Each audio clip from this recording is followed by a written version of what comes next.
Movie के शुरुआत में हम 14 साल के रॉजर को देखते हैं, जो समर वेकेशन में अपने घर लौट रहा होता है और उसको लेने के लिए उसकी मां ने अपनी एक मेड सबीता को भेजा था। तब रॉजर सबीता के उछलते हुए गुब्बारों को देखकर काफी उत्तेजित हो जाता है और सबीता भी उसके इरादे समझ चुकी थी, लेकिन वो उससे कुछ भी नहीं कहती। फिर ऐसे ही हिलते हिलते वो दोनों घर पहुंच जाते हैं, जहां रॉजर की पूरी फैमिली मेंबर्स उसका अच्छे से स्वागत करते हैं। और आगे हम देखते हैं कि रॉजर की एक बहन भी होती है, जिसका नाम बर्था होता है। फिर बर्था रॉजर को जंगल की सैर कराने के लिए ले जाती है, जहां रॉजर की मुलाकात सबीता से होती है और सबीता को अचानक जोर की लग जाती है। इसीलिए वो वहीं खड़े खड़े रॉजर के सामने पौधों को पानी देने लगती है, जिसे देखकर रॉजर की आंखें फटी की फटी रह जाती है और सोचने लगता है कि भैंस की आंख, मैंने ये क्या देख लिया। उसके बाद रॉजर जब ये सब बातें सोचकर जंगल में टहल रहा था, तभी अचानक वो फिसलकर पास ही के एक झाड़ी में गिर जाता है और वहां उसे किसी लड़की की हंसने की आवाज सुनाई देती है। फिर वो देखता है कि उसी के घर की एक मेड उर्सुला किसी अनजान आदमी के साथ जंगल में इंटीमेट हो रही है। तभी उर्सुला रॉजर को देख लेती है और मुस्कुराने लगती है। तब रॉजर घबराकर वहां से भाग जाता है। फिर रात को रॉजर अपने फैमिली के साथ डिनर करने के बाद अपने रूम में सोने के लिए चला जाता है। तभी अचानक उसे अपने कमरे के बाहर कुछ खड़खड़ाने की आवाज सुनाई देती है और बाहर जाकर वो देखता है कि उसी के घर की एक मेड, जिसका नाम हेलेन होता है, उसको दरवाजे के पीछे से कोई बजा रहा है। फिर फटाफट काम पूरा होने के बाद हेलेन अपने कपड़े ठीक करके वहां से चली जाती है और यहां रॉजर किसी तरह अपने अरमानों को दबाकर सोने के लिए चला जाता है। फिर अगली सुबह बर्था रॉजर को एक नदी के किनारे लेकर जाती है, जहां उसके घर के सारे मेड्स नहाते हुए अपने सीक्रेट्स शेयर करते थे। फिर वो दोनों एक दूसरे से बात कर ही रहे थे कि तभी घर के सभी मेड्स नदी के किनारे आ जाते हैं, जिससे दोनों भाई बहन एक पेड़ के पीछे छुप जाते हैं। फिर सभी मेड्स आपस में बात कर ही रहे थे कि तभी नदी की दूसरी तरफ से 3 आदमी गुजरने लगते हैं और ये तीनों रॉजर के ही घर के नौकर थे। फिर वो तीनों हल्के होने के साथ साथ नदी के उस पार बैठी मेड्स को अपने अपने औजार दिखाने लगते हैं। पर उर्सुला भी कुछ कम नहीं थी और वो भी जोश में आकर अपने गुब्बारे उन्हें दिखा देती है और ये सब होता हुआ रॉजर भी एक पेड़ के पीछे छुपकर देख रहा होता है। फिर अगले दिन हम देखते हैं कि रॉजर की बड़ी बहन एलिसा अपने पिता के साथ घर आई होती है और घर के सभी फैमिली मेंबर्स अच्छे से उसका स्वागत करते हैं। फिर एलिसा सभी से गले मिलती है, लेकिन रॉजर से सिर्फ हाय हेलो कहकर अंदर चली जाती है। तब रॉजर अपने साथ में हुई इस भेदभाव के कारण काफी निराश हो जाता है और बर्था को रॉजर की निराशी समझ में आ जाती है और वो उसका मन बहलाने के लिए उसको एक चर्च में ले जाती है, जहां वो दोनों छत के ऊपर चढ़कर अपनी मासी की बातें सुनने लग जाते हैं।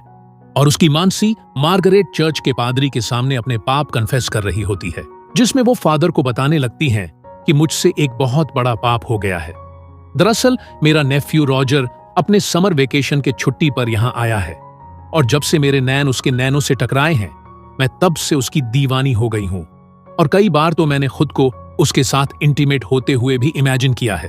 फिर ये सारी बातें छत के ऊपर छिपा रॉजर ध्यान से सुन रहा था, जिसे सुनकर वो काफी खुश हो जाता है और सोचने लगता है कि कोई तो है इस घर में जो मेरे बारे में भी सोचता है। और वो ये सोच ही रहा था कि तभी अचानक वो छत से नीचे गिर जाता है, जिससे उसका भांडा फूट जाता है। उसके बाद मार्गरेट और फादर रॉजर की मां को उसके बारे में सब कुछ बता देते हैं, जिसे सुनकर रॉजर की मां बहुत गुस्सा हो जाती है और वो अपने नौकर से झाड़ की मुट्ठी लाने के लिए कहती है। फिर वो झाड़ की मुट्ठी मार्गरेट को पकड़ाकर कहती है कि तुम उसके पिछवाड़े में 10 फटके लगाओ, यही उसकी सजा है। जिससे सुनकर मार्गरेट उस झाड़ की मुट्ठी से रॉजर के पिछवाड़े पर 10 जोरदार फटके लगाने लगती है।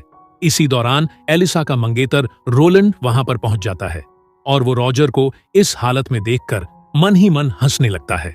और अब फटके खाने के बाद रॉजर का पिछवाड़ा लाल हो जाता है, इसीलिए वो रात को पेट के बल सोने लगता है। लेकिन तभी उसको फिर से बर्तनों की आवाज सुनाई देती है, इसीलिए वो देखने के लिए बाहर जाता है और इस बार भी वो देखता है कि हेलेन को कोई पीछे से बजा रहा है। लेकिन हमें ये पता नहीं चलता कि वो मिस्टर इंडिया आखिर है कौन। पर इस बार रॉजर के साथ साथ फ्रैंक भी इस नजारे को एंजॉय कर रहे थे, इसीलिए इसके बारे में पता करने के लिए रॉजर फ्रैंक के कमरे में जाने लगता है जहां फ्रैंक अपने पैंट में हाथ डालकर दूरबीन से चांद सितारों का मिलन देख रहे थे। तब रॉजर को अपने कमरे में देखकर फ्रैंक चौंक जाते हैं और अपने कमरे से चले जाते हैं। उनके जाने के बाद रॉजर भी दूरबीन से चांद सितारों का मिलन देखने लगता है और वो समझ जाता है कि फ्रैंक तो साला उससे भी ज्यादा ठरकी है। फिर उसको टेबल पर एक अश्लील कहानियों की एक किताब मिलती है, जिसको लेकर वो वहां से चला जाता है। जब वो अपने कमरे की तरफ जा रहा होता है, तभी उसे अपने पेरेंट्स के कमरे के बाहर कुछ आवाजें सुनाई देती है।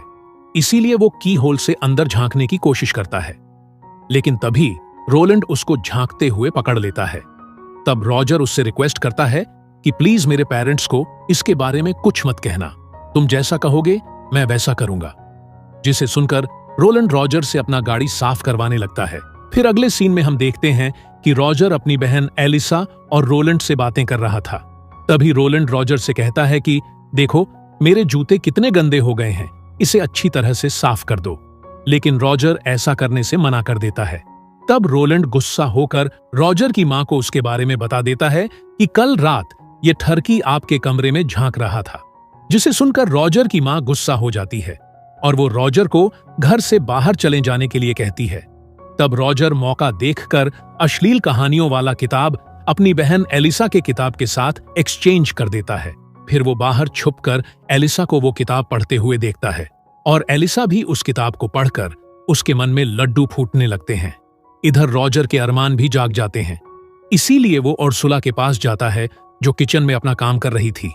फिर रॉजर झट से उर्सुला को पीछे से पकड़ लेता है। तब उर्सुला डरकर उसके सर पर एक प्लेट तोड़ देती है, जिससे रॉजर को दिन में ही तारे नजर आ जाते हैं। तब उर्सुला देखती है कि ये तो अपना रॉजर है और वो रॉजर के साथ इंटीमेट होने के लिए मान जाती है। लेकिन तभी दूसरी मेड वहां पर आ जाती है, इसीलिए रॉजर को वहां से भागना पड़ता है। उसके बाद हम देखते हैं कि एक पोस्टमैन वहां पर आता है और चिल्ला चिल्ला कर कहता है कि जंग छिड़ गई है, जंग छिड़ गई है। दरअसल जर्मनी ने फ्रांस के ऊपर जंग का ऐलान कर दिया है, जिसे सुनकर सभी लोग वहां पर इकट्ठा हो जाते हैं और अगले दिन गांव के सभी मर्दों को जंग लड़ने जाना था।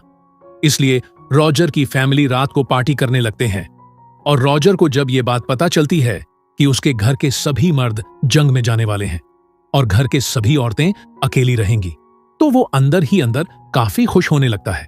फिर अगली सुबह सारे मर्द जंग के लिए रवाना हो जाते हैं।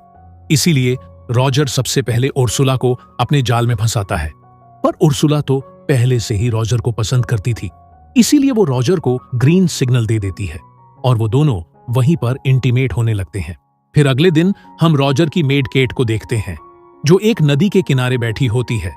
तभी अचानक रॉजर भी नदी से बाहर निकलता है और केट को अपने बातों में फंसाकर उसके साथ वही नदी के किनारे इंटीमेट होने लगता है। और अब रॉजर की हिम्मत बढ़ गई थी। वो अपने घर के सभी लड़कियों के साथ इंटीमेट होने का प्लान बनाता है। फिर रात को हम देखते हैं कि रॉजर की मासी मार्गरेट सोने के लिए अपने कमरे में जाती है, लेकिन वो देखती है कि रॉजर पहले से ही उसके कमरे में बैठा हुआ है। तब रॉजर कहता है कि मुझे पता है आप विर्जिन हो, इसलिए मैं आपकी मदद करने के लिए आया हूं। पर पहले तो मार्गरेट मना करती है, लेकिन कुछ देर के चुम्मा छाती के बाद वो खुद को रोक नहीं पाती और दोनों वहीं पर इंटीमेट होने लगते हैं। इसके बाद हम हेलेन को देखते हैं, जो चाय नाश्ता लेकर उस दरवाजे के पास आती है। लेकिन इस बार मिस्टर इंडिया गायब था, क्योंकि वो भी जंग लड़ने के लिए गया था। इसलिए कोई और चारा ना होने के कारण वो सीधा रॉजर के कमरे में जाती है। अब रॉजर भी उसकी ख्वाहिश पूरा करता है और उसके साथ इंटीमेट होने लगता है। फिर अगले दिन जब बर्था और रॉजर बगीचे में बैठे हुए होते हैं, तब रॉजर की नजर उसकी बड़ी बहन एलिसा पर पड़ती है। इसलिए वो तुरंत उसके पास जाता है और वो एलिसा को भी अपने जाल में फंसा लेता है। पर एलिसा पहले ये सब करने से मना करती है, लेकिन अश्लील कहानियां पढ़ने की वजह से वो भी खुद को रोक नहीं पाती और वो दोनों वहीं पर इंटीमेट होने लगते हैं।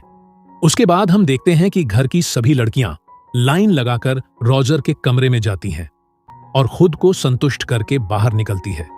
फिर एक दिन खुले में एंजॉय करने के बाद एलिसा रॉजर से कहती है कि मैं प्रेग्नेंट हो गई हूं, जिसे सुनकर रॉजर की फटकर हाथ में आ जाती है। तभी वो दोनों देखते हैं कि रोलैंड प्लेन में बैठकर घर वापस आ गया है। दरअसल जंग खत्म हो चुकी थी और सारे मर्द वापस आ चुके थे। फिर रॉजर सोच ही रहा था कि इससे कैसे बाहर निकला जाए, कि तभी उर्सुला उसके पास आकर कहती है कि मैं भी प्रेग्नेंट हो गई हूं। फिर कुछ देर बाद उसकी मासी भी आकर कहती है कि मैं भी प्रेग्नेंट हो गई हूं। उसके बाद रॉजर को एक आइडिया आता है और वो एलिसा के पास जाकर उससे कहता है कि तुम प्लीज रोलैंड को सिड्यूस करो और जैसे तैसे करके आज रात उसके साथ इंटीमेट हो जाओ। फिर रॉजर अपनी मासी के पास जाता है और कहता है कि तुम प्लीज फ्रैंक के साथ शादी कर लो क्योंकि वो आपको बहुत चाहते हैं और आपका बहुत ख्याल रखेंगे। तब मार्गरेट भी मान जाती है। उसके बाद वो उर्सुला को भी एक नौकर के साथ शादी करने के लिए मना लेता है। फिर अगले दिन तीनों लड़कियों की एक साथ शादी हो जाती है और किसी को कानो कान भी ये खबर नहीं लगती कि रॉजर ने क्या गुल खिलाया है। फिर कुछ दिन बाद रॉजर की समर वेकेशन खत्म हो जाती है और वो अपने बोर्डिंग स्कूल वापस जाने के लिए तैयार हो रहा होता है। तभी हेलेन वहां आती है और उससे कहती है कि मैं भी प्रेग्नेंट हूं, जिस पर रॉजर कहता है कि तुम टेंशन मत लो, मैं तुम्हारे लिए भी एक दुल्हे का इंतजाम कर दूंगा। जिस पर हेलेन कहती है कि इसकी कोई जरूरत नहीं, मैं यहाँ के किसी भी एक मर्द को चुन लूंगी। फिर अगली सुबह रॉजर अपने बोर्डिंग स्कूल के लिए निकल जाता है और इसी के साथ ये मूवी यहीं पर खत्म हो जाती है।